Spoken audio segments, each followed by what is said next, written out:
বন্ধুরা, সপ্তমীর সবাইকে শুভেচ্ছা জানিয়ে আমরা বেরিয়ে পড়লাম ঘুরতে। তো আজকে গেছিলাম ডালনবের দিকে। ডালনবের এটা প্রথম প্যান্ডেল, যেটা একদম সিনেমা হলের সামনে। এত সুন্দর প্রতিমাটা, আর প্যান্ডেলটাও খুব সুন্দর হয়েছে।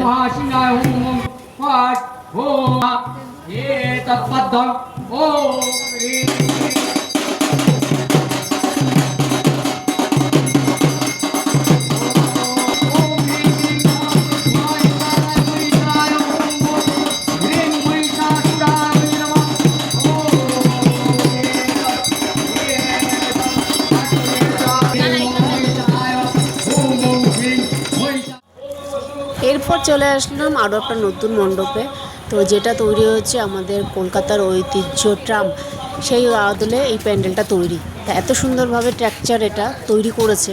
আর পুরোনো দিনের যে নতুন, মানে 1930 সালের একটা চাকাও এখানে রাখা আছে। তোমরা যারা আসবে অবশ্যই দেখবে এই চাকাটাকে। আর নানানভাবে এটাকে দেয়ালের মধ্যে সিনসিনারি রেখে এবং লিখে দেওয়া হয়েছে যে কত সালে কী কী হয়েছিল, কবে থেকে শুরু, কবে থেকে চলছে, সব কিছু এর মধ্যে ডিটেলসে দেওয়া আছে।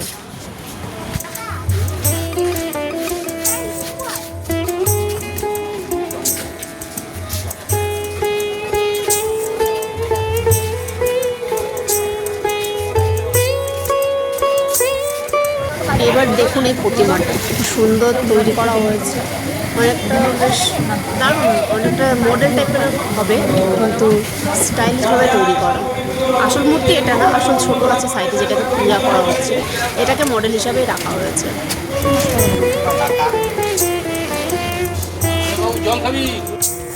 বন্ধুরা, এবার আমরা ডানলপ থেকে বেরিয়ে বেলঘরিয়া চলে আসছি। তো বেলঘরিয়া এটা সিসিআর ব্রিজটা যেখানটায়, তার কিছুটা কাছেই এই গ্রাম বাংলাটা তৈরি করা হয়েছে। খুব সুন্দরভাবে তৈরি করেছে। সামনে কিছুটা জল দিয়েছে, সেখানটায় নৌকা, আবার মাছও আছে।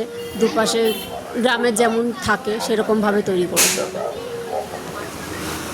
এই গ্রাম বাংলার থিমটাকে নাম দেওয়া হয়েছে অন্য কথা।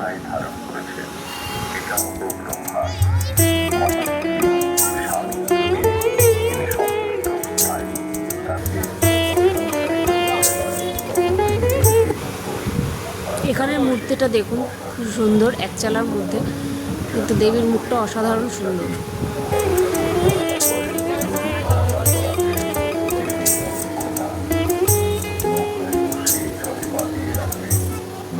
দেখতে দেখতে বেরিয়ে পড়লাম। এবার যাব অন্য আর কোনো প্যান্ডেলের খোঁজে নিতে। সোনার শিল্পী বুকে করে নিয়ে দেবীর সামনে খরচ হয়ে, এটা হচ্ছে রানী পার্ক, বেলঘরিয়া রানী পার্কে।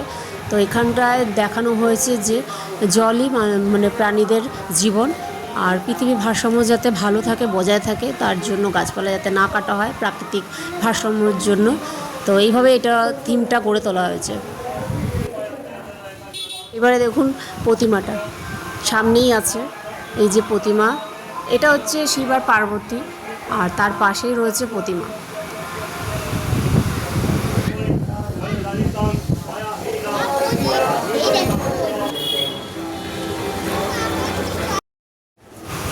ঘুরতে ঘুরতে চলে আসলাম আমাদের বেলঘরিয়া পঞ্চাননতলা। এখানটা বানানো হয়েছে পাখির বাসা, নানান রকম পাখি দিয়ে এই প্যান্ডেলটা তৈরি করা হয়েছে।